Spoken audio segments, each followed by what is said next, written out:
need help and never refuse. What do we do? Why are you asking her? Because she's in charge, bro. Says who? Says us. Let's get a shift on. Bonjour à tous, je suis Pauline de Pepperpot et je vais vous parler de mon sujet de prédilection, Doctor Who.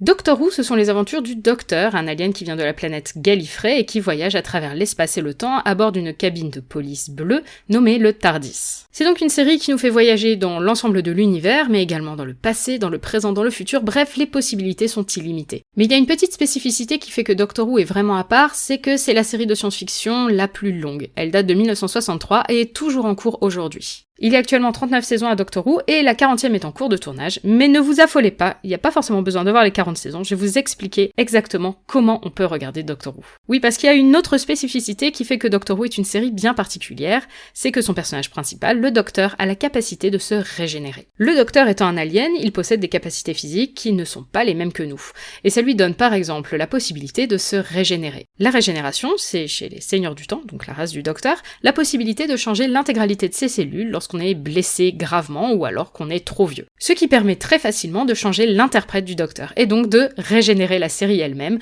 pendant près de 60 ans. Ce qui veut donc dire que l'année prochaine, pour les 60 ans de la série, on va pouvoir voir sur nos écrans le 14e Docteur. Et c'est ça tout le sel de Doctor Who, c'est que la série est en constante régénération elle-même, c'est-à-dire qu'elle va systématiquement proposer quelque chose de neuf et de différent. Certains Docteurs vont être plus dandy, d'autres plus enfantins, d'autres plus rêveurs, d'autres plus effrayants, mais dans l'ensemble, eh bien, c'est toujours la même personne, mais avec un physique différent et juste un caractère différent. Vous saurez systématiquement que vous êtes face au Docteur, même s'il n'a pas la même attitude que celui que vous avez vu quelques épisodes auparavant. Et la série elle-même, bien évidemment, évolue et change de ton en fonction du Docteur. Et comme en plus la série est très longue, ces nouveaux Docteurs, eh bien ça permet de faire des nouveaux points d'entrée pour aborder la série. En gros, pour la faire courte, il y a eu ce qu'on appelle la série classique et la New Who, donc c'est-à-dire qu'il y a eu des épisodes entre 1963 et 1989, et des épisodes entre 2005 et toujours en cours actuellement. Ce qui veut dire que potentiellement, et c'est ce que font la majorité des gens, vous pouvez commencer par la série de 2005, qui est celle que vous allez trouver par exemple sur Prime Video ou sur Energy 12 en ce moment. Cette nouvelle série, vous allez juste la trouver sous le nom Doctor Who, et donc actuellement elle comporte 13 saisons, et vous pouvez commencer par la saison 1, ce que personnellement je recommande si vous voulez vraiment regarder Doctor Who, parce que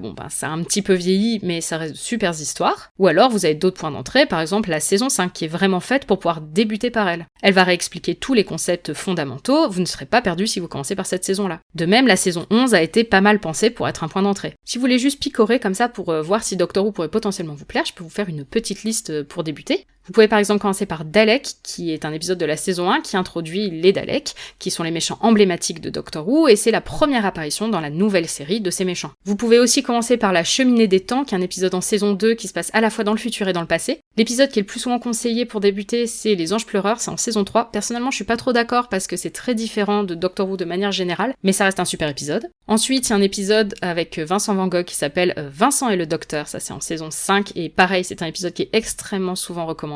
Ensuite, un autre très bon point de départ, c'est le pilote, qui est le premier épisode de la saison 10, et qui pareil a été pensé pour pouvoir démarrer la série par là.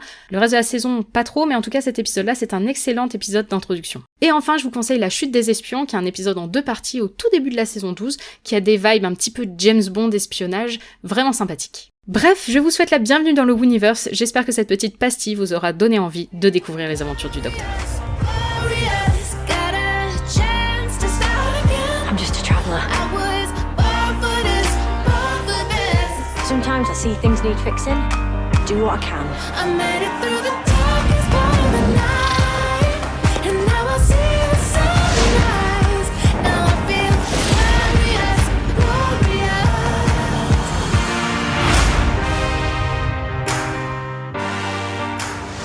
Pauline se décrit comme une cinéphile enthousiaste et touche-à-tout.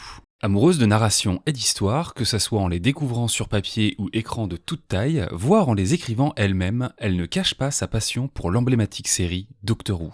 Une passion qui l'a amenée à co-créer la chaîne YouTube Pepperpot, spécialisée dans la série en 2015, et de multiples financements participatifs à succès autour d'ouvrages se déroulant dans l'univers de la plus vieille série SF encore en cours. Retrouvez les projets de Pauline en description de ce podcast et la série Doctor Who bientôt sur Disney+.